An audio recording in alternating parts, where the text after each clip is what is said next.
Alia Rahma. Saya sekarang Saya Cindy Mauda.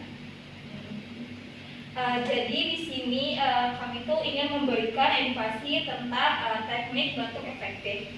Apa sih itu teknik batuk efektif? Jadi metode bentuk dengan benar di mana energi dapat dihemat sehingga tidak mudah lelah dan dapat mengeluarkan dahak secara maksimal.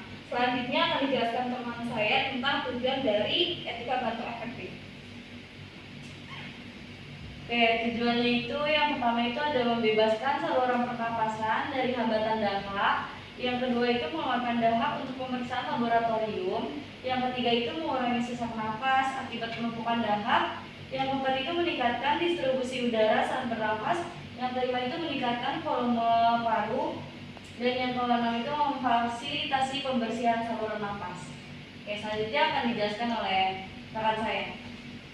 selanjutnya ada manfaatnya. Manfaat batuk efektif itu kayak untuk melonggarkan dan melegakan saluran pernapasan maupun mengatasi sesak akibat adanya penumpukan lendir yang memenuhi saluran pernapasan, baik lendir dalam bentuk sekutu maupun sempit dalam tubuh, timbul akibat adanya infeksi pada saluran pernapasan. Selanjutnya akan dilanjutkan oleh rekan saya. Sebelum kelompok kami memberikan edukasi kepada ibu tentang etika batuk efektif, apakah ada yang ingin ibu tanyakan sebelumnya? Iya deh.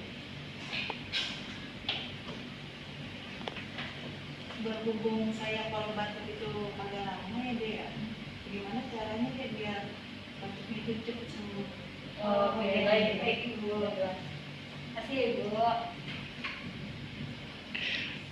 Yang pertama meningkatkan asupan cairan, yang kedua mengkonsumsi obat batuk yang alami, terus menjaga kelembapan kebersihan udara, yang keempat tuh berendam dalam air hangat, yang kelima berkumur dengan air garam, yang keenam itu berhenti merokok, yang ketujuh mengonsumsi obat medis. Apakah sudah jelas ibu? Sudah. Baik ibu, di sini saya dan rekan-rekan saya akan memberikan edukasi tentang etika batuk. Jadi yang pertama itu harus menggunakan masker.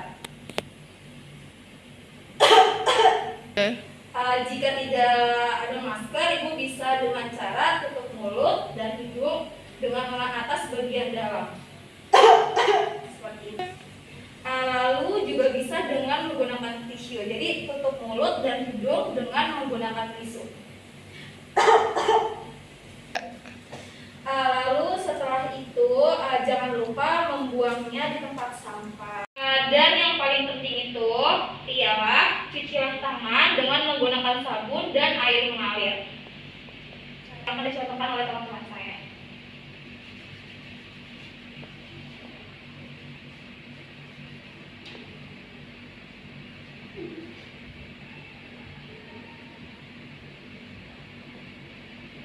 Sekian pemaparan materi dari kelompok kami dan edukasi tentang etika batuk. Kurang lebihnya mohon maaf. Assalamualaikum warahmatullahi wabarakatuh.